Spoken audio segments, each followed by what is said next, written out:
lifting my life to give you everything, to give you everything. I'm lifting my hands, I'm lifting my heart, I'm lifting my life to give you everything, to give you everything.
To give you everything, we're lifting our hands, we're lifting our hearts, we're lifting our lives. To give you everything, to give you everything, we're lifting our hands, we're lifting our hearts, we're lifting our lives.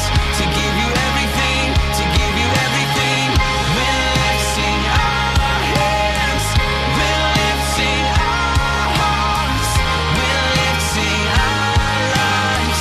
To give you everything, to give you everything.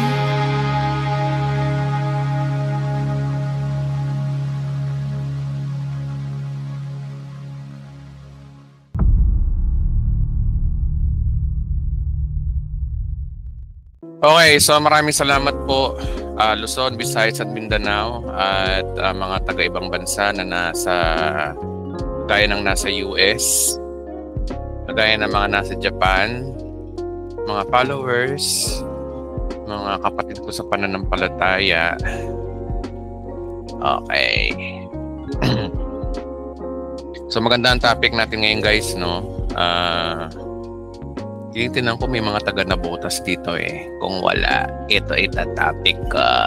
Okay, mapalad po tayo kasi kinunbik ako ng Lord na yung ituturo ko sa nabotas mamaya, ituro ko na ngayon.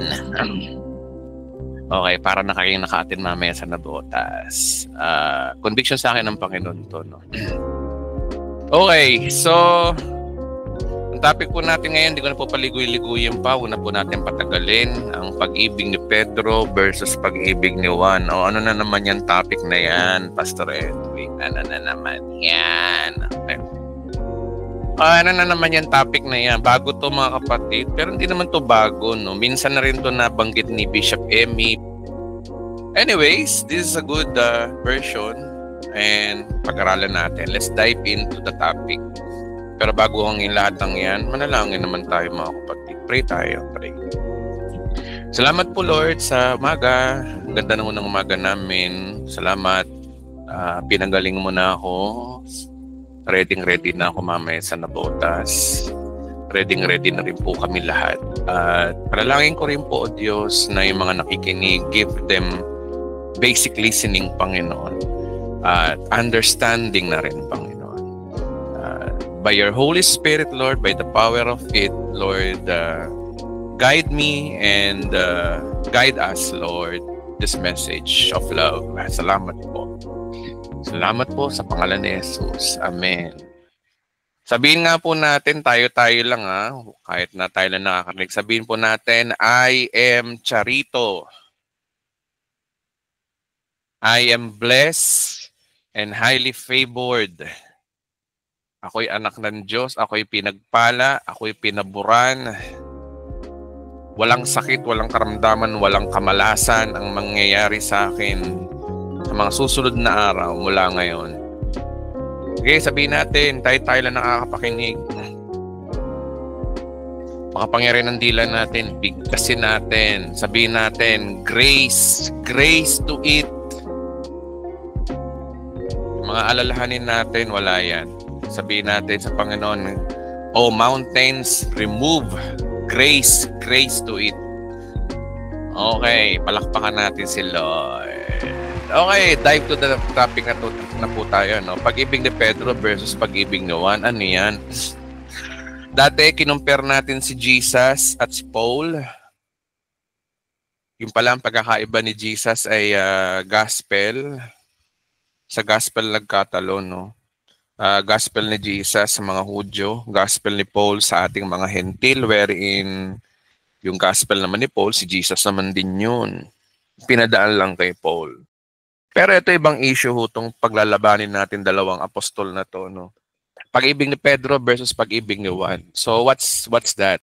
So bago natin maintindihan yan, simulan natin sa mga tanong na to, no? Sabi rito, no? Tanungin ko nga ho kayo, mahal niyo po ba natin si Jesus? Sige nga po, pakitype nga po dyan. Mahal po ba natin si Jesus? Amen.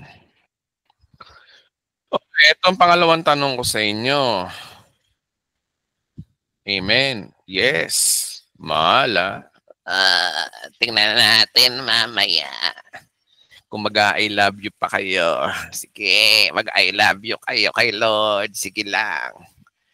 Guys, patapusin nyo to Patapusin nyo to. Huwag nyo muna akong sagan. Alam nyo naman ako, ang laging sagot ko dito, sa tuwing nagtuturo ko, ang twist nasa dulo, ang twist. Pero dito muna, alam ko malilito kayo dito. Tanungin ko uli kayo, mahal po ba natin si Jesus? Mahal po ba natin? Sige.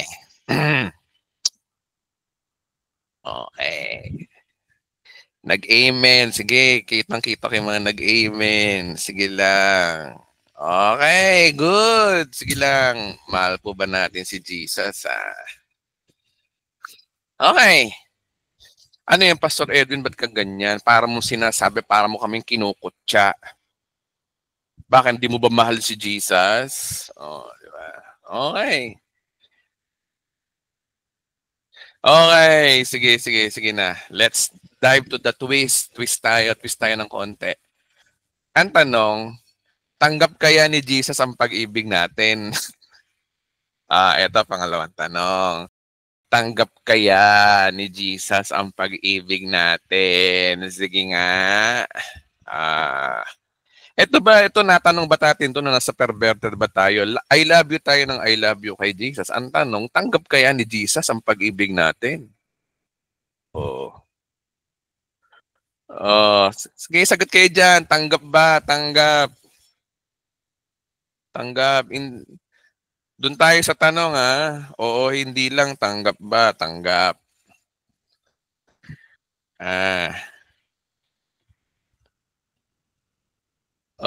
Mahal natin kaso hindi tanggap. Bakit mo nasabi? Sabi naman nila, amen. Marami nagsasabi. Meron ba naman hopefully? Anong hopefully? Sa Ate Rosana, hopefully daw. Maganda naman yung sagot niya. Ate Net, tumatawa lang. Di, okay lang yung kapatid kahit mali spelling. Naintindihan namin yung sagot mo. Hopefully. Nawa nga. Ang sagot ni Alpogs, hindi natin kaya ang pagsunod sa utos. Okay. Opo, tanggap po ni Jesus Christ dahil tinanggap po natin siya. Yun. Okay. Sige. Tinanggap lang po natin ngayon na. Si Alpogs pala nandito. Diyos ko, Lord. Tuturo. Wala na. May nakaalam na mga taga-Nabotas. Sino ba yung mga nasa Nabotas dito? Sino ba yung possible na atin sa Nabotas? Sige na nga, oo. Okay. Tanggap daw ni Lord, sabi ni Bella Luz. Pastor, hindi namatay si Jesus sa kasalanan, maliligtas, mabuting gawa. From CDO ako. Ano yung CDO? Cagayan de Oro pala. Kala ko yung corn beef na. Okay, sige. Okay, tanong natin, no? Sige, next twist tayo. Next na tanong. Sabi ni Jesus kasi ito, if you love me, keep my commandments. Sino nagmamahal kay Jesus? Ano yan? Kung mahal niyo si Jesus, keep His commandments. Ang pagmamahal ay hindi po emosyon, hindi I love you lang dapat sumunod. Dapat kasi natin maintindihan mga kapatid, pag sinabing mahal natin ang isang tao, ang isang person, may kaakibat po na gawa yun, hindi po daldal lang, salita lang. Hindi pwedeng sabihin mo yung mahal mong isang tao pero hindi mo naman kayang patunayan sa gawa.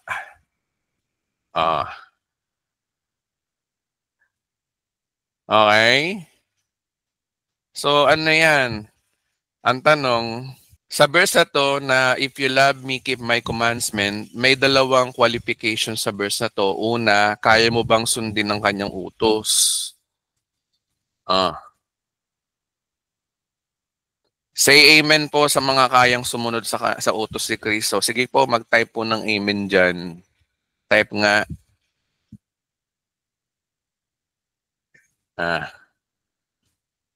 Ano? Okay?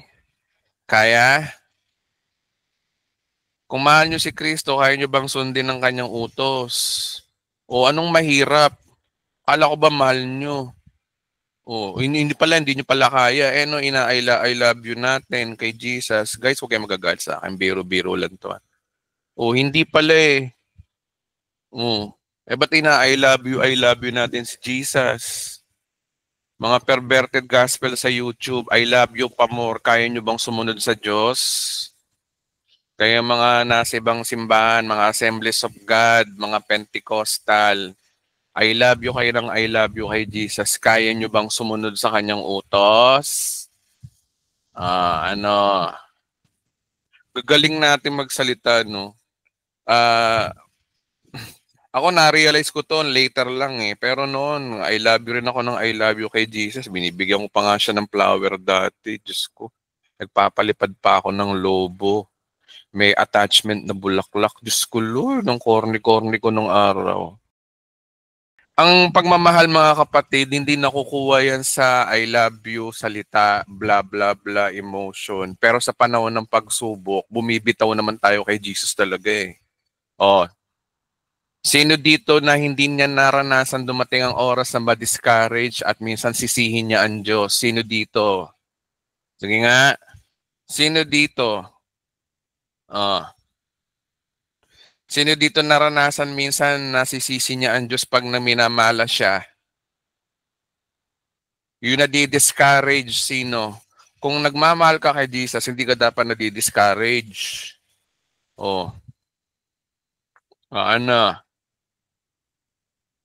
Kung nadi-discourage kayo, hindi nyo mahal si Jesus. Ganun lang naman kasimple yung mga kapatid eh. Kasi ang sabi kasi dito, sundin daw yung kanyang utos. And tanong, nasusunod po ba natin? Guys, hindi ko kayo pinapagalitan. Pinapagalitan ko dito yung mga perverted. Alam kong naiintindihan nyo yung sinasabi ko. Yung iba nga dito, alam na yung dulo ng twist eh. Oh. Oh, ito pa pangalawa. Tingnan, kaya mo bang sundin ng kanyang utos? Actually, pastor, nasulat naman sa Bible, di ba? Mahalin mo ang iyong Diyos, Panginoon Diyos, buong puso, buong kaluluwa, at buong lakas. Sabi sa Bible yun eh. Basahin natin. Nakasulat po yan sa Deuteronomy chapter 6 verse 4 to 6. Dito yung pinaka-verse, simula ng verse. Ni-revive lang ni Jesus Christ sa New Testament book sa kanyang pero eto talaga yun. Ang sabi rito, pakinggan mo Israel, sino kausap? O sinabi sa Bible, mahalin ng Diyos eh. Pero ang tanong, sino kausap? Sino kausap? Pakinggan mo, Israel. Israel ang kausap. Si Yahweh na ating Diyos, ang tanging Yahweh. Ang tanong, Israel ka ba? Hudyo ka ba? Hindi ka Hudyo, uy. Totoong sinabi sa Bible na ibigin mo si Yahweh. Sabi rin sa verse 5, ibigin mo si Yahweh ng iyong Diyos, ng buong puso, buong kaluluwa, at buong lakas. At number 6, ang mga utos niya ay itanim ninyo sa inyong puso. O yan ang pagmamahal, mga kapatid. Kung mahal mo ang Diyos, sundin mo utos. At pangatlo, dapat Hudyo ka. Ayan, tanong, Hudyo ka ba? Ay, Diyos ko, Lord. O mga kapatid, yung love God, love your all your hearts, love your all your mind, love with all your strength, hindi po yan sa atin inuutos. Ang linaw dyan, sa Israel. Bakit? Kasi under the law sila. Gusto nila ng law eh. Ang Diyos ngayon nagmatigas sa kanila. Sige, mahal nyo ako. Sige, sundin yung mga utos. Kaya nga ang sabi sa verse 6, ang mga utos niya ay itanim ninyo sa inyong puso.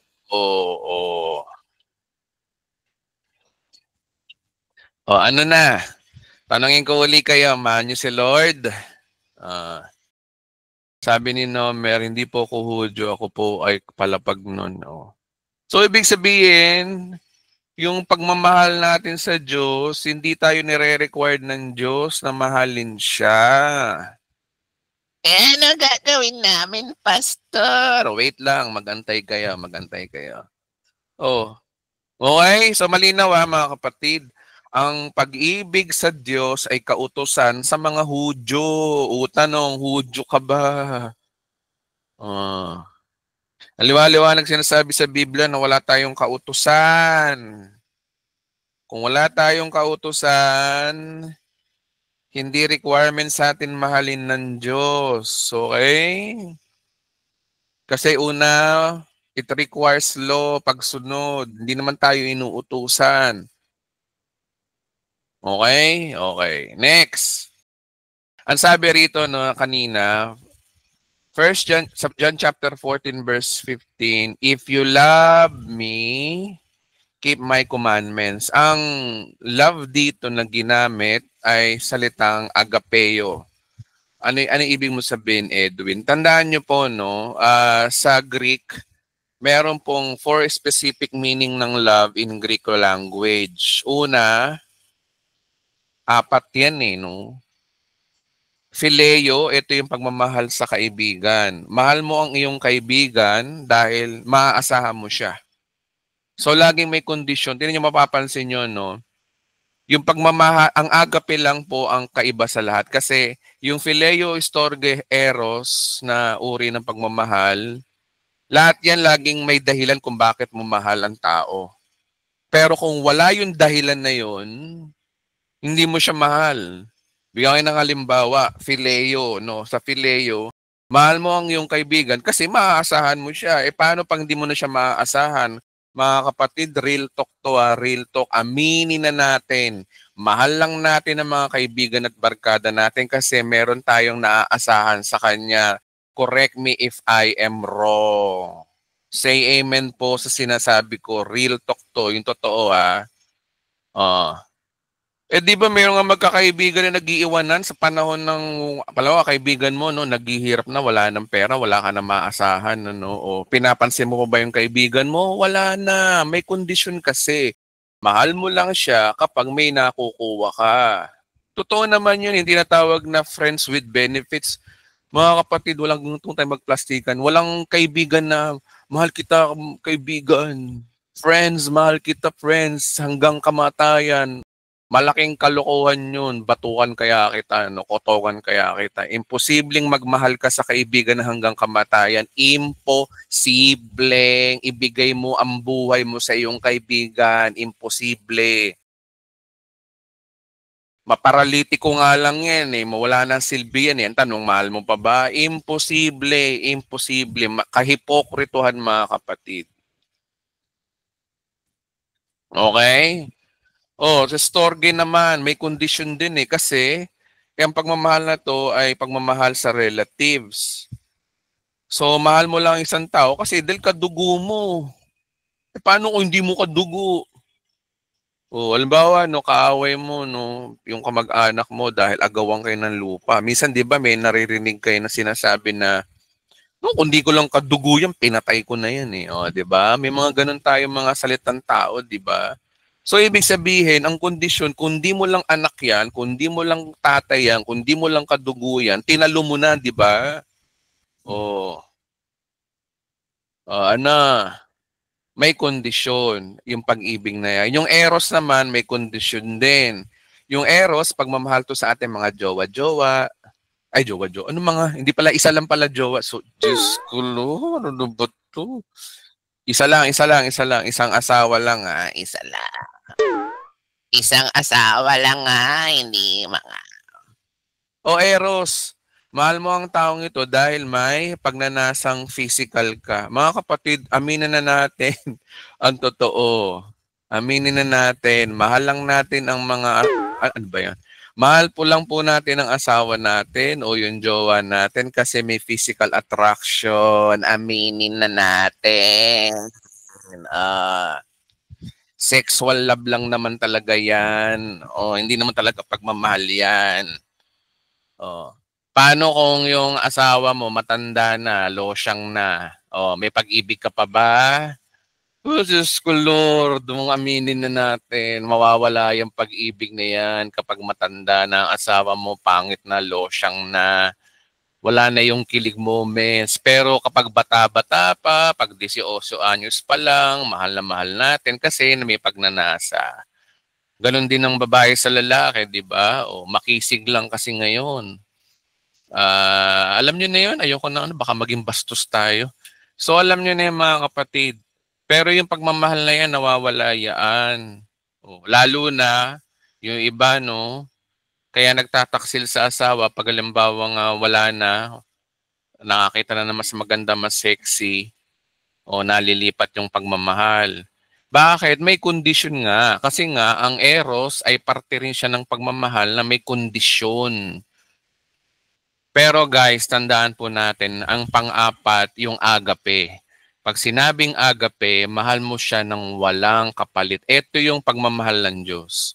Diyos lang makakagawa talaga nito. Pero yung sasabihin mong mahal mo siya na walang kapalit, imposible. Actually, yan ang sinasabi sa verse na to. Balik tayo sa John chapter 14, verse 15. If you agape me, agape. Yung love na sinasabi ni Kristo dito, walang kondisyon. Ang tanong, kaya ba natin mahalin ng Diyos ng walang kondisyon? Kaya nyo? Yung mga I love you, Jesus dyan, kumakanta-kanta pa ng ano, no? I love you so much, Jesus. I love you so much. I love you pa kayo.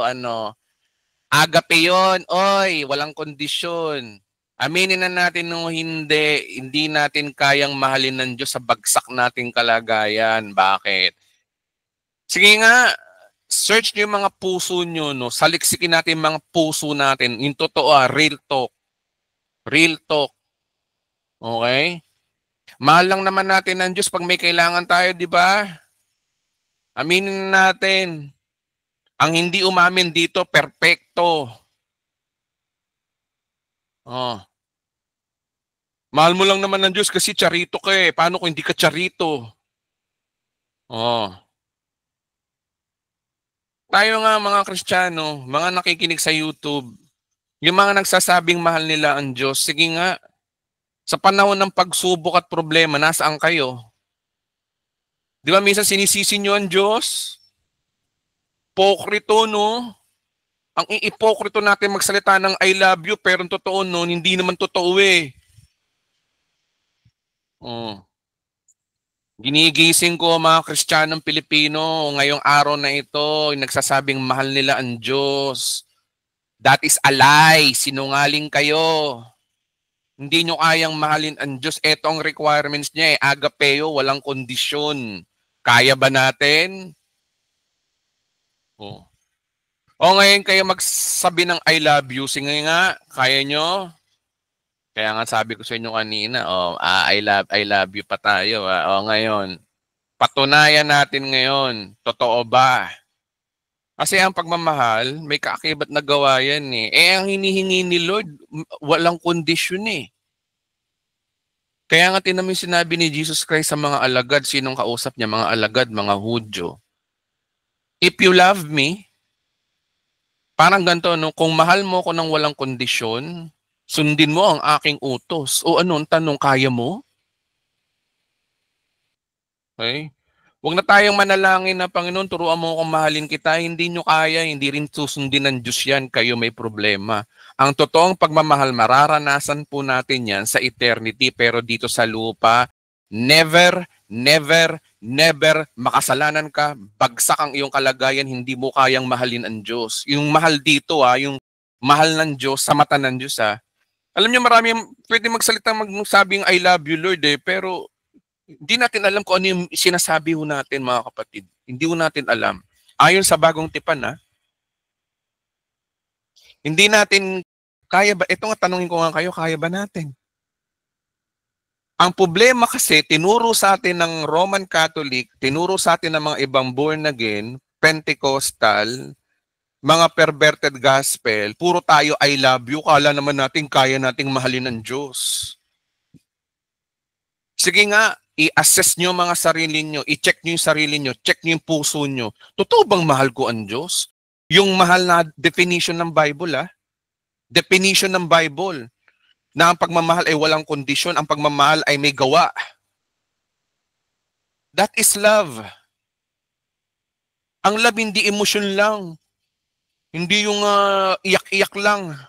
Hindi, ang problema kasi sa ating mga Pilipino, puro tayo emosyon no? Puro tayo, hindi natin ginagamit ang ating mind. But in the top of our mind, sinasabi ng Biblia na if you love God, keep His commandment. Ang tanong, kaya niyo ho ba?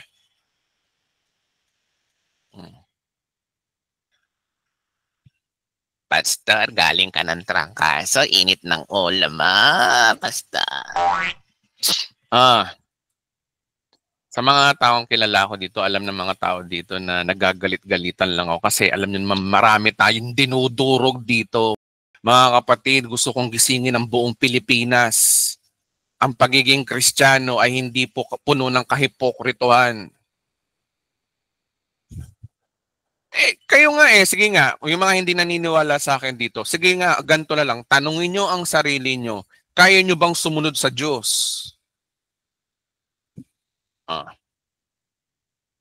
Yun na lang Nagsasabi nyong mahal nyo ang Diyos, ang tanong, kaya nyo bang sumunod? Sige nga, pakitype nyo nga, kaya nyo ba?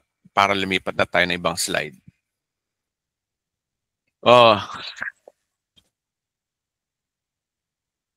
Yung mga nagsasabing hindi po, yan po yung totoong nasa full grace. Alam nila sa sarili nila sa bagsak nilang kalagayan, Mas natutuwa ang Diyos sa mga umaamin na hindi, Panginoon, hindi kita kayang mahalin. Okay? Okay, next. Sabi kasi rito, no, agape love is a selfless, unconditional, and universal love, often described the highest form of love. Sabi dyan, no, selfless, unconditional, sabi dyan. Yan yung pag-ibig na hinihingi ng Diyos sa atin, na kaya ba natin? At yung pag-ibig na yan, ang Diyos lang ang nakakagawa niyan. Ngayon, kung tatanungin mo ang Diyos, kasi tinan mo, no, hindi natin kaya. Pero ang Diyos, kayang-kaya niya at napatunayan niya na yan, unconditional. Kung tutuusin sino tayo mga tao para pag-aksayahan ng panahon ng Diyos, para ibigay niya ang kanyang buhay sa atin, para lamang tayo maging dapat at maligtas sa mata ng Diyos. Yung ginawa ho ni Kristo ang tunay at totoo na agape. Kaya ang good news, kahit na hindi natin kayang mahalin ng Diyos, ito naman ang good news. Mahal tayo ng Diyos. Agape tayo ng Diyos. Walang kondisyon. The reason why you are blessed and highly favored, the reason you are saved by His grace alone, the reason by grace we are saved because of this kind of love, agape. Ito yung totoo. Okay? So ano ba ang ibig sabihin ng agape love or pag-ibig ng walang kondisyon? Una, agape love is requires works. Hindi natin kaya, pero si Jesus, yung ginawa niyang pagmamahal, may work siyang ginawa. Anong ginawa niya? Sa krus. Pinatay niya, kung tutuusin, pinatay niya ang sarili niya sa krus. Yun ang totoong pagmamahal. Na hindi natin kayang gawin yun. Kaya nga sabi ko sa inyo, ang love hindi lang emosyon yun eh. Okay? Kaya tandaan nyo, no, sa pag nagpagmamahal na walang kondisyon, meron kang dapat gawin. Ang tanong, papasaba sa Diyos yung ginagawa mo. Pero si Kristo pumasa sa mata ng Diyos na mahalin tayo nang ilagay niya ang kanyang sarili sa kamatayan sa kusang Kalbaryo para patawarin tayo ng Diyos. Kaya it requires works. Agape love, not looking for anything in return. Ang agape love ay hindi nag-aantay ng kapalit. Pero yung pagmamahal natin, lagi may kapalit. Tayo mga tao, lagi tayo may kapalit. Imposibleng walang kapalit, mga kapatid. Gumising po tayo sa katotohanan, hindi natin kaya magmahal ng walang kapalit. Kaipokritohan po yun, nagsisinungaling po tayo. Dahil sa bagsak mong kalagayan, ang totoo niyan, ang Diyos lang makakagawa nun na magmahal ng walang kapalit at napatunayan na ito ng ating Panginoong Hesus sa atin. Saan tayo babagsak? Pagmamahal ng Diyos, hindi yung pagmamahal natin. Okay? Okay. So may kakayanan ba ka bang mahalin ng Diyos ng walang kondisyon? Ayun ang tanong, no? Kaya ba? Hindi natin kaya, mga kapatid. Kaya nyo ba? Mahalin ng Diyos sa walang kondisyon? Kaya nyo bang magsabi kay Jesus na ano? Sige nga, magpapako nga kayo sa krus. Sige nga, kumahal nyo ha, kumahal nyo ang Diyos. Eto ha, naniniwala akong mahal nyo ang Diyos kung magpapapako kayo sa krus. Sige nga. Alam nyo guys kung bakit ako parang mataas ang tono. Gusto kong patunayan sa mga nakikinig sa akin na tayo mga tao sa bagsak nating kalagayan, wala tayong magagawa sa Diyos. Kasi, tinan nyo, no, marami mga perverted Christians, lalo na mga perverted churches, yung nagsasabing mahal nila ang Diyos, payabangan eh. Nagiging mayabang ang tao. Ay, ako in love ako kay Jesus kasi sinusunod ko siya, nagpe-pray ako. Kasi mahal ko siya. Eh, paano yung mga hindi nagpe-pray? Ay, mahal ko si Jesus kasi kaya nga ito, ginagawa ko, nagsisimba ko linggo-linggo. Eh, paano yung mga hindi nakakapagsimba na may trabaho? Ibig sabihin, hindi nila mahal ang Diyos. Tinan nyo, no, yung kultura ng pagiging perverted gospel, ganyan, payabangan eh. Ay, in love ako kay Jesus. Eh, paano yung mga hindi in love kay Jesus? Pa-in love ko pa. Eh, totoo yun, kaya mo ba? Tandaan nyo, kapatid, ang pagiging in love kay Jesus ay may kaakibat na gawa. Ang tanong, kaya mo ba? ipatay ang sarili mo sa kusang kalbaryo? Sige nga. Oh, Pastor, galit na galit ka. hindi naman. Okay? Gusto kong lumaya kayo mga kapatid. Wala tayong kakayanan. Ang tanong, kaya ba natin? Wala. Sabi kasi sa Isaiah chapter 64 verse 6, biblical, lahat tayo ay naging marumi sa harapan ng Diyos. Ang mabubuting gawa natin maruruming basahan ang katulad.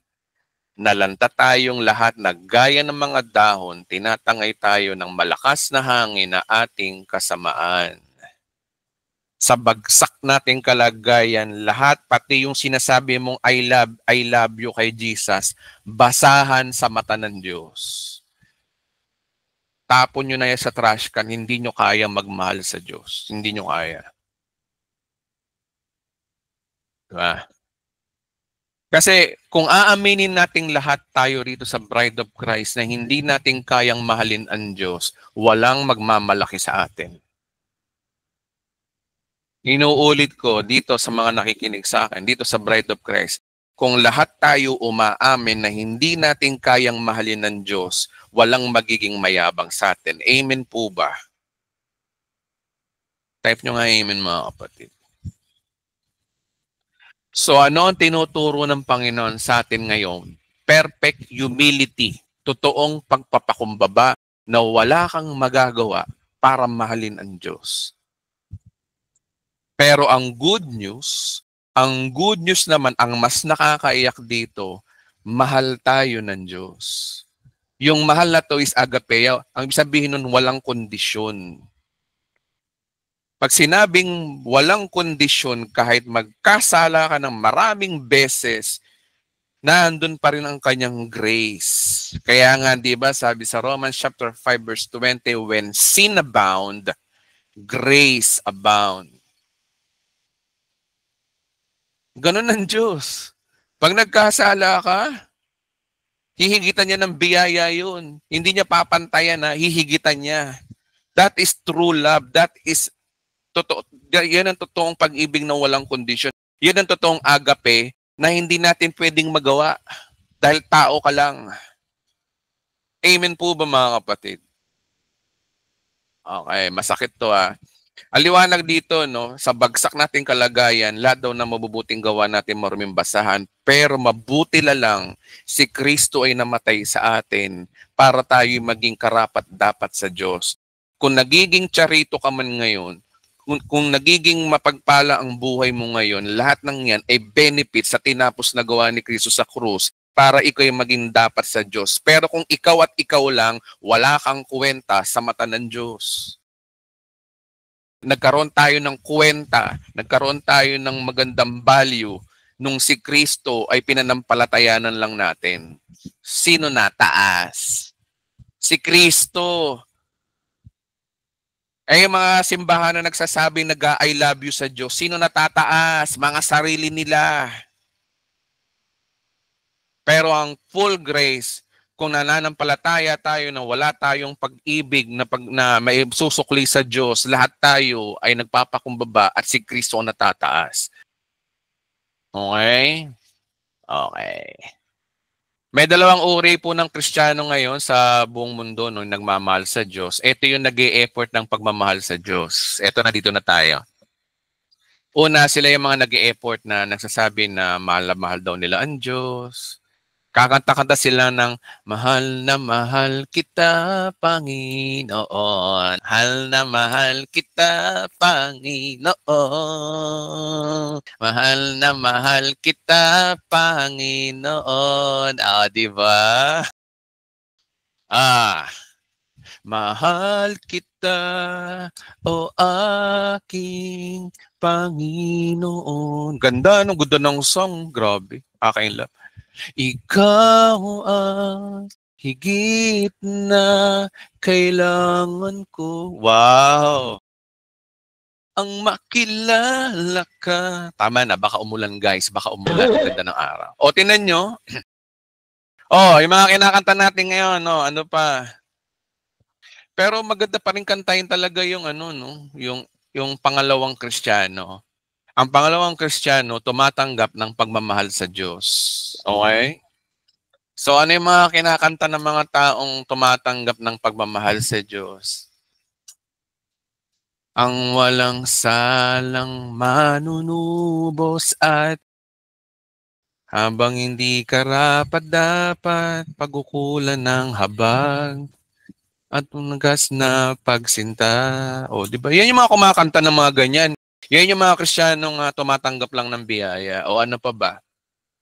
Niyakap mo ako sa aking karumihan. Tingnan nyo, no? Yan yung tumatanggap ng pagmamahal ng Diyos. Inibig mo ako. Tingnan mo inibig mo ako nang di ko kayang, ano ba yan? Basta yun na yan. Oh Diyos. Oh. Sinabi ron, no, inibig mo ako nang hindi ko kayang tumbasan. Yan yung kinakanta-kanta natin, ano? Pero eto pala yun. Ano pa? Yung mga nag-e-effort ng pagmamahal sa Diyos, balik dito, etong kanta nila, no? Ako ay lalapit. Ayan yun eh. Sa iyong harapan, puso ko'y parang tono ng ako ay may lobo. Okay, wag na yun, wag na yun. Okay. So, dalawa yan Next. Eto, yung una, yung pagmamahal ni Pedro. At pangalawa, yung pagmamahal ni Juan. Ngayon, alam nyo na siguro to kung anong sagot. Okay, yung pagmamahal ni Pedro, ganito eh. Sabi rito, nung panahon na sinabi ni Jesus Christ na isang bagong utos ang binibigay ko sa inyo, mag-ibigan kayo. Tapos sabi ba naman ni Pedro ganito? Sabi niya, saan po kayo pupunta, Panginoon? Tanong ni Simon Pedro. Sumagot si Jesus, sa pupuntahan ko hindi ka makakasunod, ngunit susunod ka pagkatapos. Ibig sabihin kamatayan yung sinasabi ni Christ. Pagdating ng verse 37, ito sabi ni Pedro, ito maraming Kristiyanong ganito eh. Bakit po hindi ako makakasunod sa inyo ngayon? Buhay ko may iaalay sa iyo. O, di ba? Yung mga kumakanta ng Lord, I offer my life to you. Everything's I've been through. Alam mo yung lyrics? Use it for your glory. Wow! Di ba? Ano yung mga kantang puro alay sa'yo? Lord, I offer my days. Eto, si Pedro yun. No? Buhay ko may iaalay sa'yo. Sumagot si Jesus, ialay mo ang iyong buhay dahil sa akin, sabi ni Jesus. Ano? Ialay mo ang iyong buhay sa akin, pagmamahal. Pakatandaan mo, bago tumilaw kang manok, 3 beses mo akong ikakaila. 3 beses kinailangan ni Pedro, failure. Kaya yung mga nagsasabing mahal ko si Jesus, handa akong ibigay ang buhay sa iyo, sila yung mga failure. Dahil si Pedro, ginawa niya na yan, ano nangyari sa kanya? Failure. Okay? So, si Pedro, pagmamahal ni Pedro ay pag-offer ng pagmamahal kay Kristo. Pero si Juan, iba. Pagmamahal ni Juan, sabi rito ni Juan. Si Juan may sabi nito, sa 1 John chapter 4 verse 9, inahayag ng Diyos ang kanyang pag-ibig sa atin nang isugo niya sa mundo ang kanyang kaisa-isang anak upang magkaroon tayo ng buhay sa pamamagitan niya. Yung pag-ibig diyan ay agapeo, walang kondisyon. Kaya iyon ang pagmamahal ng Diyos.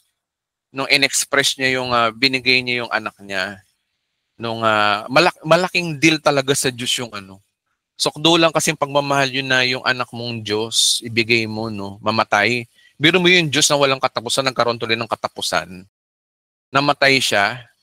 Big deal sa Diyos yung, kaya big deal talaga sa Diyos talaga yung pananampalataya natin kay Kristo eh. That is true love, mga kapatid. Kasi nga, walang kondisyon.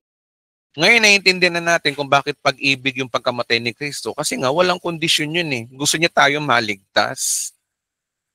Magkasundo tayo sa Diyos kasi sa bagsak nating kalagayan. Alam kasi ni Kristo na tayong lahat ay papunta ng impyerno. Bagsak ang ating kalagayan. Walang kakayanang magmahal sa Diyos. Walang kakayanang sumunod sa Diyos. etc. Kaya ang sabi ni John sa verse 10, ito ang pag-ibig, hindi sa iniibig natin ang Diyos. Hindi raw yung pagmamahal sa Diyos, ang pag-ibig. Ayan o, ang linaw o. Hindi man ako may sabi, Bible may sabi. Kaya definition ng love sa Bible, hindi yung pagmamahal sa Diyos. Ano daw? Kundi tayo ang inibig niya. Ayan, biblical ang sinasabi ko sa inyo. At isinugo niya ang kanyang anak upang maging handog para mapatawad ang ating kasalanan. So, yan po yung pagmamahal ni Juan. Okay? So, ang key points po rito mga kapatid, tandaan kapag ang tono ng iyong pagmamagaling ay kung gaano mo iniibig si Jesus, tiyak na babagsak ka. Babagsak ka kapatid. Kung sinasabi mong mahal mo si Jesus, hindi mo kaya eh. Dahil ang iyong pag-ibig sa Kanya ay hindi po perpekto. Pero yung pag-ibig na hinihintay ni Kristo, kung talagang mahal mo siya, ay perfect. Pagiging perpekto. Eh, ang tanong, perpekto ka ba? Eh, kung hindi ka perpekto, wag ka na mag-I love you, Jesus. I love you ka, hindi ka naman perpekto.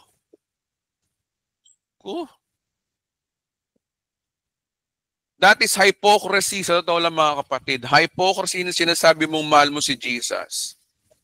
Kasi hindi ka nga perfecto eh. Pero ang maganda rito, dapat mo kasing tanggapin. Mahal ka ni Jesus. Yun ang dapat mong tanggapin. Ang katotohanan. Kaya nga sabi dito na pero kapag ang tono ng iyong pagmamagaling ay kung gaano ka inibig ni Jesus, walang pagsubok o tukso ang magpapabagsak sa iyo dahil nakasandal ka sa perpektong pag-ibig ni Jesus sa iyo. Screenshot nyo ito mga kapatid kung gusto. Okay? Isa pang key points, no? Ang pag-ibig ng Diyos ay ang kaganapan ng kanyang sukdulang biyaya sa buhay mo. Yun ang walang kondisyon. Hindi naghahanap ang kapalit ng Diyos. Sino ba tayo mga kapatid? Sino ba tayo? 'Di ba sabi ni David nung araw, sino ba ako, Panginoon, 'di ba? Sino nga ba ang tao na iyong pagtuunan ng pansin? Sino? Kasi tingnan nyo, ang pag-ibig ng Diyos ay kaganapan ng kanyang sukdulang biyaya sa buhay mo. Do not boast on how much God, but rather boast on how much God loves you. Then you will never fall. At the end of the day, you will be the last man standing. All by His grace for His glory, nothing but grace. Grace plus nothing. Nothing more, nothing less. Palakpakan natin ang Panginoon. Mahal tayo ng Diyos. Yun ang totoo. Palakpakan natin siya. Yung pagmamahal niya ang tanggapin natin. Okay. So, bago ako magtapos, no, meron akong papakita sa inyo na isang kanta siya na nakakatuwa, no. Pakita ko sa yung lyrics, bago ko patugtugin.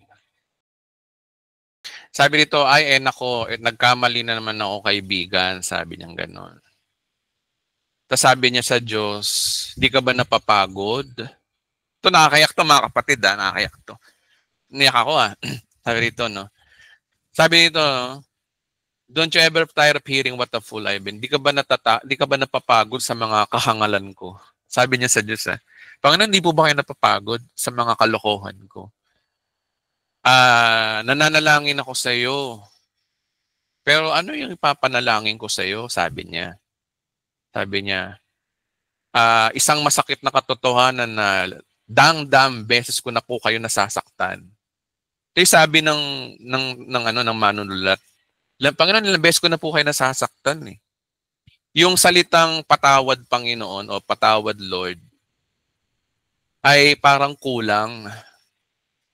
Pero hindi naman ako nagbabago. O yung mga hingi ng tawad sa Diyos, parang hindi naman daw siya nagbabago. Ilang beses siya sorry sa Lord, pero paulit-ulit pa rin nagagawa niya yung mga kalokohan sa Diyos. No? Pero anong sabi ng Diyos? Sabi niya, pero ang lagi mong sinasabi sa akin, I love you. Mahal pa rin kita. Sabi niya, and forgiving me time and time again, ilang beses mo kung laging pinapatawad. So ang pamagandang-ganda ang iyong matigas o yung makulit na pag-ibig. If your stubborn love that never lets go of me. Yung pag-ibig mo na napakatigas, yung napakakulit, makulit na pag-ibig, ayaw akong lubayan. Tapos sabi niya, no, hindi kita maintindihan kung paano ka nananatiling mahalin ako. Sinasabi to yun ng tao, ng manunulat sa Diyos eh. Sabi niya, no, perfect love. Perfecto yung pagmamahal mo na niyayakap mo ang lahat ng mga worst sa akin. So, gaano kaya ako tatagal sa makulit mong pag-ibig? O, di ba? Ganda, ganda ng lyrics. Sasabi niya, nakakatawa talaga ako, hindi ko nakikita na bago mo pala ako, bago pa kita nakilala, even long before I knew you, bago pa kita nakilala, minahal mo na ako. Totoo yun, minahal na tayo ng Diyos bago pa likayin ng sanlibutan eh. Tapos ito masakit no, minsan, ako'y umiiyak at nakikiiyak ka rin. Grabe oh. Sometimes I cry, you must cry too. Nung nakikita mo yung mga pangako ko sa yung nagagawa sa iyo, mga pangakong palpak o broken promises na nagagawa ko sa iyo. Sinasabi ko lagi na nagtitiwala ako sa iyo pero baliwala. Pero ano ang ganti mo sa akin, Panginoon? Mahal mo pa rin ako. You love me still. You stay and stay. You love me still, knowing someday I'll be like you.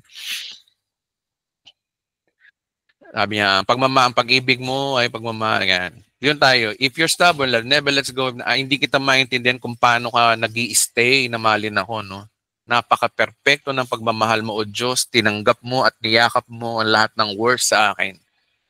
At hindi mo ko hindi mo ko nilulubayan at naniniwala ako na hindi ko kayang mabuhay nang wala yung makulit mong pag-ibig.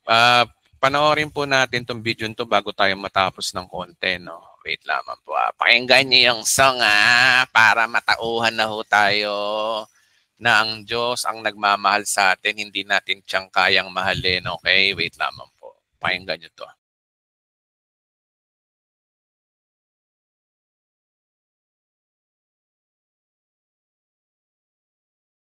Ayun, nawala rin yung music, sorry. So anong bigay diya uli? Hindi natin kayang mahalin ng Diyos, pero mahal ho tayo ng Diyos. Yun po yung totoo nun. Dito ho tayo mag-focus mga kapatid. Dito tayo, wait lamang po. Kung meron man tayong dapat iyakan, hindi yung pagmamahal sa Diyos, kundi ito yung iyakan natin, no? Ito ang dapat nating iyakan. Ito, itong kulay berde na to. Yan ang dapat natin iniiyakan.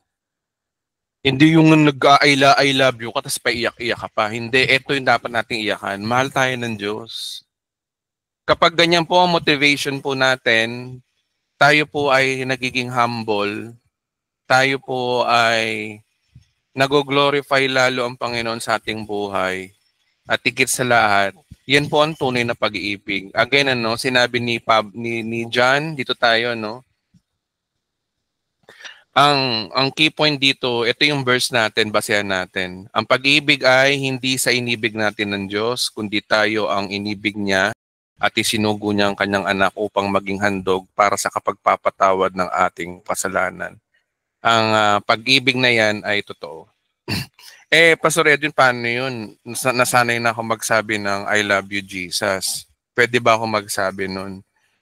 You can do it, you can say it, pero kung tatanungin mo ang Diyos, hindi natin kaya. Ang maganda na lang sabihin po natin, mga kapatid, kapag tayo ay nag-express ng pagmamahal sa Panginoon, is mauuwi pa rin ho talaga sa pasasalamat. Panginoon, salamat po sa pagmamahal mo sa akin. Salamat po. Ganun na lang mga kapatid. Always says, Lord, thank you for your love. Salamat po, mahal na mahal mo ako. Tapos banggitin po natin yung ginawa niya sa krus. Salamat sa tinapos mo sa krus ng Kalbaryo. Ganun po ang nasa full grace. Okay? Kasi pag magsasalita ka ng I love you kay Jesus, ngayon alam nyo na ang katotohanan, mangingiwi kang sabihin sa kanya na alam naman natin na yung pagmamahal, it requires good works. Kaya nga lang, kung good works ka, ini-insulto mo naman si Kristo kasi si Kristo ang unang nagmahal eh. Siya yung nagbigay ng buhay sa atin. Kaya ang pinaka-safest form ng pagmamahal talaga is mahalin yung pagmamahal ng Diyos. Yun ang lagi nating paalalahanan. Dito tayo dapat kiligin dito. Hindi dito. No. Hindi ho dito. Hindi do sa orange na to, no. Wait lamang po. Dito tayo dapat. Okay? So, yun lamang po. Maraming salamat po sa nakinig. At palakpakan po natin ang Panginoon sa kanyang mensahe. Mensahe niya ho to, hindi ko to mensahe. Gawa niya to, hindi ko to gawa. Sa Diyos po ang papuri. So meron tayong mga kapatid kahit 30 minutes na lang. No? Sensya na kayo hanggang 10:30 lang tayo. Question and answer, you can type siya rito sa comment section. Yung mga gusto magtanong and I will entertain ng mga queries nyo po. Sige po, yung mga gusto lang po magtanong. Kahit luma ka pa, tatawagin kita. O sige, si Modes Rosales ng Modes TV, pwede na po kayong magtanong. Open nyo lang po ang inyong, pakiturn on lang nyo po yung mikropono. Then, go ahead po. Yung, nung nakarinig ako pa na nung kahapon, nakinig ako nag-review ako sa video mo nga nakakatawa ako sa sarili ko kasi may nag-discuss ka, sabi mo nga kung magdudumi ka ba sa kung kumakain ang immortal niya, magdudumi pa. Yung naisip ko sa isip ko nga doon sa langit, di ba, may pista doon, kumakakain tayo lahat. Yung natatawa ko sa sarili ko nga, saan tayo dumi, may CR ba doon, ganun.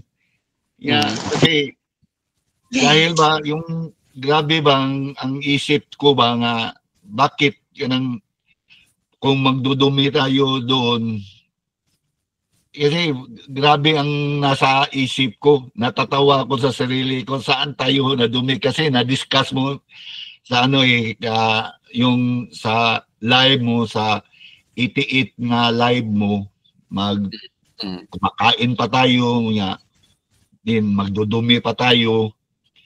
Kaya may naisip ko doon sa sa cube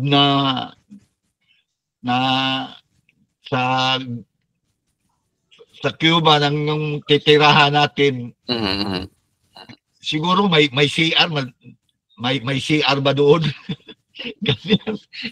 So, grabe, naglalaro ang sa isip na, natawa lang ako sa pastor. Kaya siguro mas malalim pa, siguro mas maintindihan pa siguro natin doon pa sa siguro kung nandoon na tayo, ang daming sa isip niya. So, yung sinasabi mo nga, kanang common sense na lang, common sense na ganun. Kaya nung ang question ko, Pastor, yung pagdudumi ba, siguro mas malalim pa siguro. Yun lang ang tanong ko, Pastor. Sige, natatawa ko eh. Kasi doon ang pista ko, saan kayo nung dudumi? Siguro nung lumalabas, pupunta doon siguro sa sa airtime ng mga dumi natin. Yun ba, sir? Sige, sagutin natin. Tawa ko kay Alpog kasi holy water daw yung panglinis ng poop. Okay. Okay. Sige. Talagang ganito yung mga kapatid, no? Naglalaro lang naman ang isip natin sa mga bagay na pang-siyensya, mga bagay na katotohanan na syempre pag kumakain doon, posible naman na hindi ka pumupo. Silent na po ang Bible tungkol sa mga bagay na yan. Pero kung gagamitin po natin ang usaping siyensya, may possibility nga na pwede rin at pwedeng meron ng paraan ang modern na yung panahon na yun eh. Syempre yung sanitation nun, malinis. sinabing new heaven and new earth, walang bagay na mabaho at madumi dun. So ibig sabihin mga kapatid, hindi natin alam kung tayo nga dito sa technology natin ngayon, di ba? Meron tayong sanitation na gagawin. May mga CR, etc. Pero sa eternity, possible na magpupuman tayo pero hindi sa maduming iniisip natin dito kagaya sa mundo. Pwedeng, hindi ko alam, pero baka may technology doon na nakapagpupo mo, wala na kagad, nalulusaw na, etc. O baka meron tayo. Hindi natin alam. Sarado ang Biblia. Kaya marami tayong mga tanong ngayon na mas masasagot yan sa eternity na po natin, masasagot po yan. Sa ngayon, we try our best in imagination and logic, tsaka tinatry natin ang ating mga common sense, pero hindi pa natin alam. Kaya nga, di ba sabi ng Biblia, wala pa akong nakakita ni nakaramdam o pumasok sa isip ng tao kung ano yung inihanda ng Diyos sa mga taong nagmamahal sa Kanya. Kasi po ang Revelation chapter 22, pasilip lang po yan ng eternity. Na doon natin nalaman na may mga glorified body pala nakatira sa New Jerusalem at sa labas ng lungsod may mga mortal na tao. Pasilip lang po yun kasi simula pa lang ho ng eternity ho yun. Yung new heaven and new earth na yun nagpapakita na ang Diyos kayang gumawa ng bagong planeta. Kayang gumawa ng bagong tirahan. So ibig sabihin, kung yan ay simula pa lamang, kayang-kayang gumawa ng Diyos ng panibagong langit at lupa naman panibagong paiba-iba sa mga dadaang bilyon taon. Kasi tandaan nyo po, no, yung buhay po natin dito sa daigdig, itong dispensation natin, wala, ano lang to intro. Wala pa to sa kalingkingan ng eternity. Ang totoong buhay po nasa Revelation chapter 22 na ang plano ho talaga ng Diyos ay si Kristo ay maghari at ang kanyang iglesia sa buong sansinukob. Yun po yung plano ho ng Diyos. At nataon na tayo yung mga pinili ng Diyos dahil na pinili natin siya na sa biyaya lamang niya tayo naligtas, hindi sa ating sarili. Kaya nga pagdating sa eternity, wala tayong pagmamalaki talaga Kaya tayo nasa eternity dahil lamang kay Kristo. Si Kristo, si Kristo, si Kristo, si Kristo. Laging si Kristo ang pangalan ni Kristo lagi natataas doon sa eternity. Kasi talagang hindi maiiwasan dahil lahat tayo, lagi tayo magpapasalamat kundi dahil kay Kristo, wala ako sa eternity ngayon. Wala ako sa bagong daigdig ngayon. Hindi ko tinatamasa yung ganda ng bagong buhay sa eternity. Naniniwala ako na kung sinasabi ng Biblia na hindi kayang ilarawan ng isip, ibig sabihin, pwede nating ilarawan sa ating abot ng ating makakaya. Ganun pa rin naman. Kung ano yung buhay mo rito sa daigdig, ganun. May ganito, may hangin pa rin, may halaman pa rin. Yung mga mortal na tao, may sasakyan pa rin sila. Possible na may mga gawang sasakyan pa rin doon. May Mitsubishi pa rin doon, may Montero Sports pa rin. Wala guys, walang pagkakaiba, ganun pa rin. Ang pagkakaiba nga lang, upgraded yung earth. Yung daanan sa New Jerusalem, golden talaga, gold and perlas yung gate. Pero sa labas ng lungsod, maganda pa rin. Maayos yung highway, may mga bansa pa rin sabi dun So ibig sabihin, nandun pa rin yung kultura. May Pilipinas pa rin. Diyos ko. Yung pa rin ng Pilipinas, nandun pa rin. Nandun pa rin naman, may nagtatagalog, may nagbibisaya pa rin sa Pilipinas. Sa ibang bansa, ganun din. May mga English, may Inchik pa rin, may Mandarin Chinese pa rin, etc. Lahat ng mga kapatid, ganito lang. Kung ano yung nakikita nyo sa daigdig ngayon, ganun din doon. Pero mas maganda yung earth doon. Kasi punong-puno siya ng mga magagandang elemento ng bato, uri ng bato. Yung mga bato rito sa lupa, 'di ba? Mga 'di ba, kulay gray o sa bagong planeta may mga kulay-kulay na yung mga bato na 'yan. Okay? May SUV pa rin daw. Kaya kung hindi nyo naranasan magkaroon ng sasakyan dito sa lupa, sa eternity, doon magsawa kayo sa sasakyan. Diyos ko, magmotor kayo. Alam niyo mga kapatid, wala pagkakaiba talaga. Ang pagkakaiba lang talaga, merong mortal na tao, tayo mga tao. Tayo ay para tayong Diyos doon na nakakapag-teleport kung saan. Kasi nga tayong reyna ng langit doon, tayo yung ang church, ang bride of Christ talaga, yung tagapagmana talaga. So, ang panganay natin si Kristo ang ating groom. Parang ang mangyayari niyan makikita ng tao na dito sa daigdig na to, parang yung mga glorified body, parang sila yung bride parang si Kristo yung groom, parang sila mag-asawa. Dati symbolic, kaya nga sinabi sa Revelation, we are the bride of Christ. Nakita ko ang bride of Christ. Official language, pastor, walang official language, iba-iba pa rin ang wika, mga kapatid. Hindi ho totoo yung sinasabi ng mga turo ng mga Pentecostal na Hebrew daw, Hebrew. Wala ganun. Sabi sa Bible may iba't ibang bansa. Doon tayo sa sinasabi ng Bible, may iba't ibang bansa. Kung may iba't ibang bansa, may iba't ibang wika. Kaya wag po kayo maniwala sa mga sabi-sabi. Doon tayo sinasabi ng Bible. Kasi tinan nyo, basehan natin, Revelation.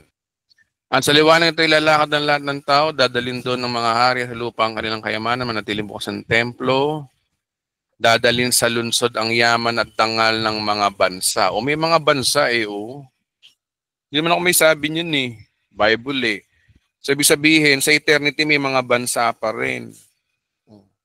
Kung may mga bansa, may sariling kultura, may sariling wika, may sariling ekonomiya.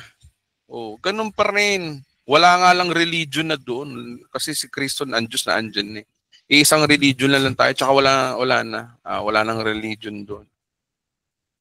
So, yan po yung aking basihan o yung basihan ng Biblia. May mga bansa, ibig sabihin may mga wika. Kaya hindi po totoo yung iisa tayo ng wika, magiging Hebrew tayo. Para naman nila pastangan yung ating pagiging, may binabanggang Bible verse Sinabi na nga may iba't ibang bansa, tapos sabihin mo Hebrew. Pinaglulukom niyo, marami mga pastor nagtuturo ng mga wala naman sa Biblia.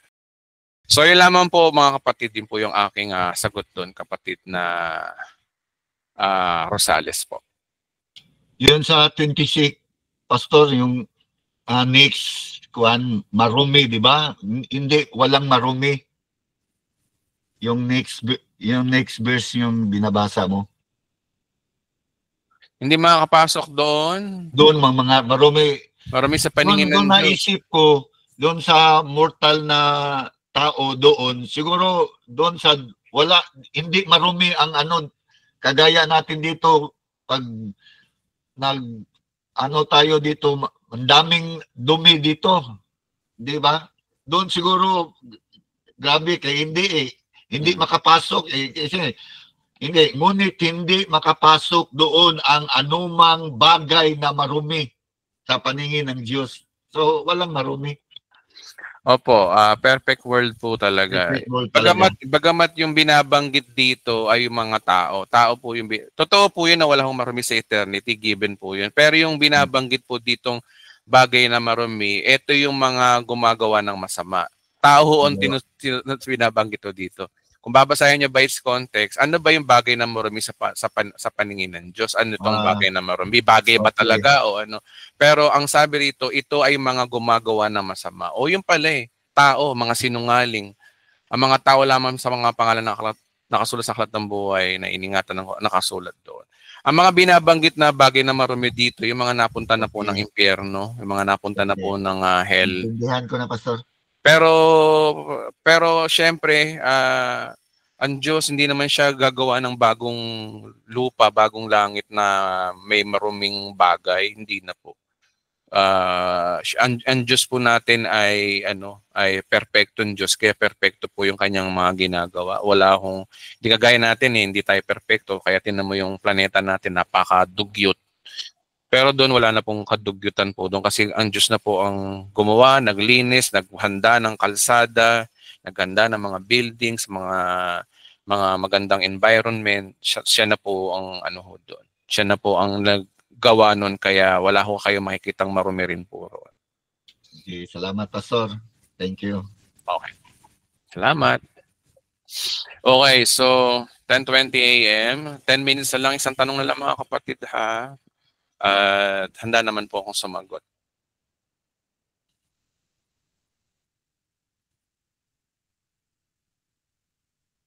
Sige po, si Manuelito Hermoso, pwede na po ikaw magtanong. Open nyo lang po yung microphone. Last question po. Manuelito Hermoso. Hello po, Pastor. Rinig po ba? Opo, rinig na po kayo. Rinig na rin. po. Sige po, go ahead po. Pastor, sobrang maganda po yung topic nyo ngayon. So, Mhm. medyo naluha po ako. So, Oo. natanong ko na po to sa kuya ko kasi nandito po yung kuya ko. Mhm. At dalawa kami dito sa nakikinig kayo. So, Mhm. ito na po yung... Pero gusto ko yung tanong ko, magagalit ko sa inyo. So, Opo. yung tanong ko po, sa chapter 1, chapter 5, verse 14. May Diyan. 1 chapter 5, verse 14. May pinagaling po ata ang Panginoong Isus na lungkwata yan. Mhm. Mhm. Sunod po, yung pagkakita niya po sa pinagaling niya, Pastor, sabi niya, huwag na po siyang magkasala. Mhm. Masahol po yung mangyayari sa niya. Mhm. So, yun po, Pastor, nagkasala po ba siya? O, hindi na po talaga siya nagkasala. Kasi po parang may bastos po ng Panginoon. Bastos ba yun? Hindi, ganito kasi yung ano diyan, pagkakaintindi ng Biblia diyan by context. Kasi sabi kasi rito, no. Ano ba yung sinasabi dito? Teka lang ah.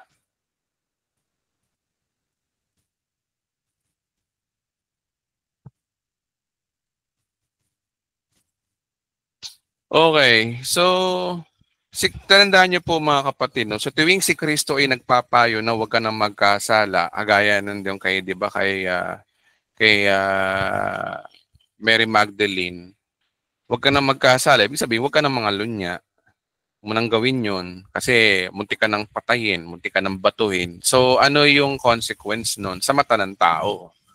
Ganun din dito. Sabi rito, no, magaling ka na ngayon, huwag ka nang gumawa ng kasalanan. Ibig sabihin, huwag ka nang gumawa ng kasalanan kanino? Sa Diyos ba to? Sa tao? Okay, teka lang po. Wait lang po.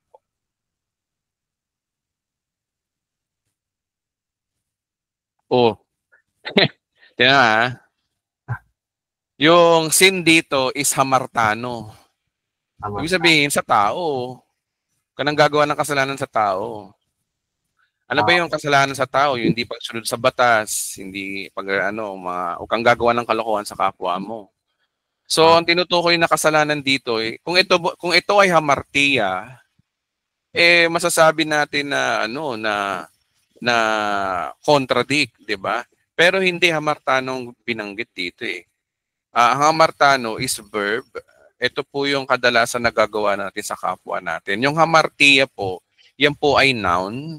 Ito po yung kasalanan natin sa Diyos na binayaran na ni Kristo.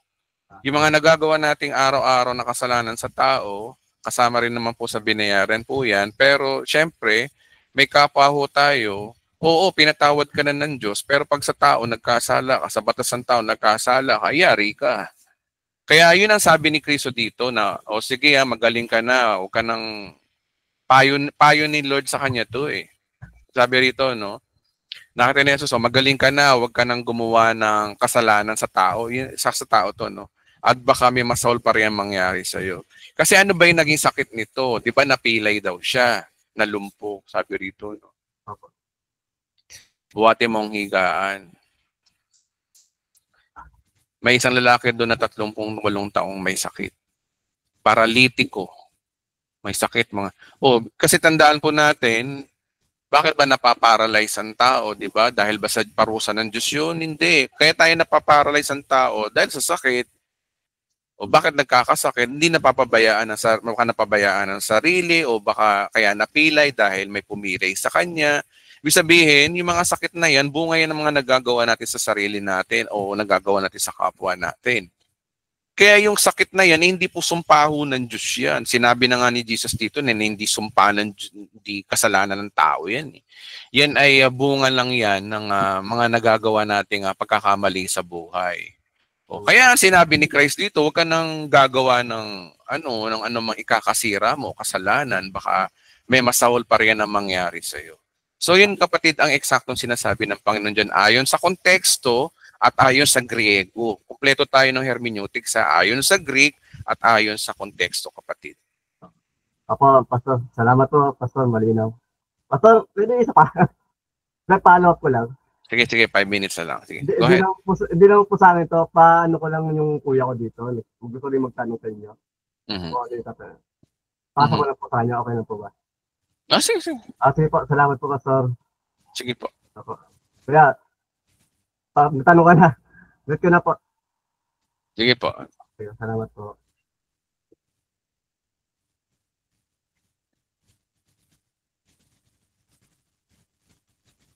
Hello po, Pastor. Ay, go pala yun. Sige. Ako po, session na po kasi alam Mark- ko po. Mark Hermoso, Manuel. Okay. Sige, go ahead. Sige. Ang tanong ko lang po dito, Pastor, sa 1 John 2:15. Sabi dito, love not the world, neither the things that are in the world. If any man love the world, the love of the Father is not in him.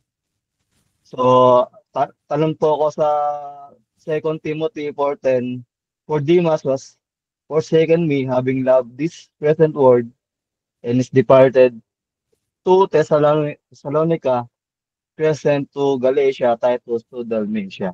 So, ang tanong ko lang po doon, Pastor, ito marami din pong kasing confused na Christian dito na nagsasabi na ito po ang sinasagot nila pagka ito po ang lagi nilang binabato sa OSAS o sa Once Safe Always Safe kung nawawala daw po ang kaligtasan. So, tanong ko lang po, nawala po ba ang kaligtasan ni Demas? Hindi nga eh. Mali kasi ang presentation. Yun nga po eh. May mali kasi Opo. sa verse na context tayo titingin, hindi dun sa... Ang nangyari kasi, yung binigay mo sa akin, tumalong ka ng ibang verse. Iba hong topic ho yun. Iba hong topic ho itong 250. Oh. Okay. So, sagutin kita, no? Kung ang tanong mo, 1 John chapter 2, verse 15, huwag mong ibigin ng sanlibutan. Kung bakit ayaw ipaibig ng Diyos yun, sa context, sa 16. Kasi yung sanlibutan, nandyan yung masasamang nasa ng laman, nasa ng mata, tsaka yung mga kayabangan sa buhay. Yun po yung dahilan kung bakit ayaw tayong paibigin sa sanlibutan. Ngayon, wala akong connect po yan sa verse na binigay mo. Ano nga uli yung verse na binigay mo, kapatid? 2 Timothy 4 verse 10 po. Kay Demas po. 2 Timothy 4 verse 10. Malayo. Ibang sulat kay Timoteo naman to binanggit eh. Si Pablo nagsasalita nito, hindi naman si Juan eh.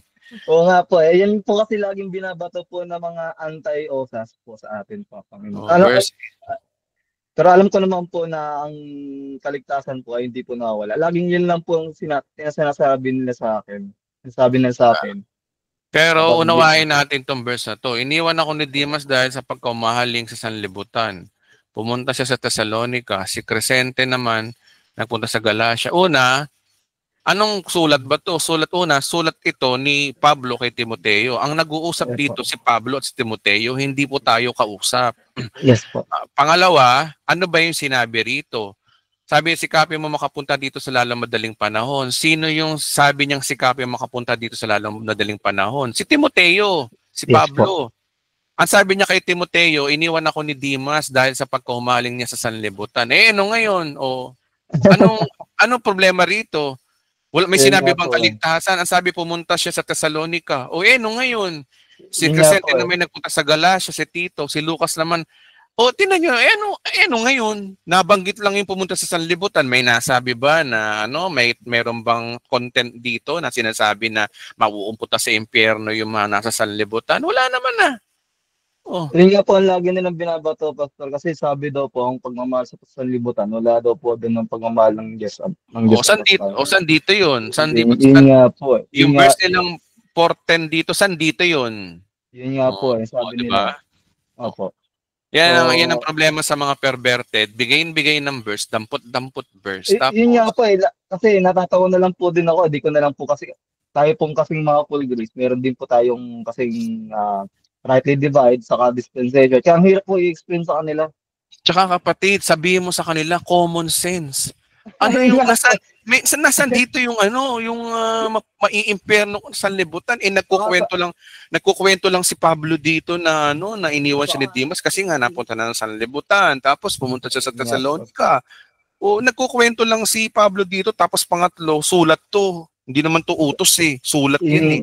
Yun nga din po eh. Sabi nga rin po na nag-depart daw sa ng faith dahil po sabi ko po eh, wala naman departing from faith dyan. Nakalagay dyan, depart from Thessalonica lang eh. Pumunta siya sa Thessalonica. Tsaka ang binabanggit dyan si Dimas nang iniwan sa niya si Pablo. Ang topic dyan, si Dimas, alam niyo maraming mga ano talaga. Nawawalan sila pag talaga ang banal na spirito wala sa iyo, nawawala yung common sense, nawawala. Tama po, Pastor. Yun po yung binabato nila sa OSAS madalas po, yung kay Dimas po. Yan po lagi na nagabato. Ano namang connect sa OSAS niya? Nawawala daw po ang kaligtasan kasi daw. Sila lang may sabi noon, sila lang. Yun nga po, Pastor. Eisegesis, hindi sila exegesis, eisegesis. Sila nag-i-interpret ng sarili nilang interpretasyon. Sila lang may sabi. Nga po, salamat po, Pastor. Naliwanagan po, Pastor. Amen. Maraming po salamat po sa time, Pastor. Hindi si Pablo may sabi nun, sila lang may sabi nun. Kaya nga po. Parang kapag sa guni-guni lang nila yun, naghanap sila ng sarili, gumagawa sila ng sarili lang multo, hindi naman multo. Tama po, Pastor. Tama po. Sige po, maraming salamat, Pastor, sa Salamat. Salamat po. Okay, 10:32 a.m. Sunday. Napakasarap pala mag-service sa Sunday. Kaya nga lang, alam nyo naman, meron akong taong pinangakuan na tuwing Sabado tayo. So next week, babalik ulit tayo ng Sabado. Nagkaroon lang ako ng issue sa kalusugan mga kapatid. Pasensyaan nyo na. Kasya naman hindi natin ituloy natin ng Sunday ng umaga. Pero next week, balik tayo sa Sabado ng gabi. Loobin nawa ng Panginoon na huwag lang magkaroon ng mga abi-aberya. At maraming salamat po mga kapatid. Mahal na mahal ko po kayong lahat. Enjoy your blessings. See you next week po. Thank you, Pastor. Thank you po, Pastor. Umaga sa lahat. Thank you, Pastor. Sarito po lahat. Pastor, magaling ka na. Amen. Galing ka, Pastor. Pinagaling ka na, Pastor. See you po mamaya. Ay, ganun. Shout out kay Pastora. Ay, nanay ko, nagsalita. Nako. Okay. So, maraming salamat po. Yung mga atin mamaya sa Navotas, see you tonight po, 5 p.m. sa 34 Magat Salamat Street, Navotas. At sa mga umaaten sa akin sa buong Pilipinas, sa mamalayo dito, enjoy your blessing po. See you po next Saturday.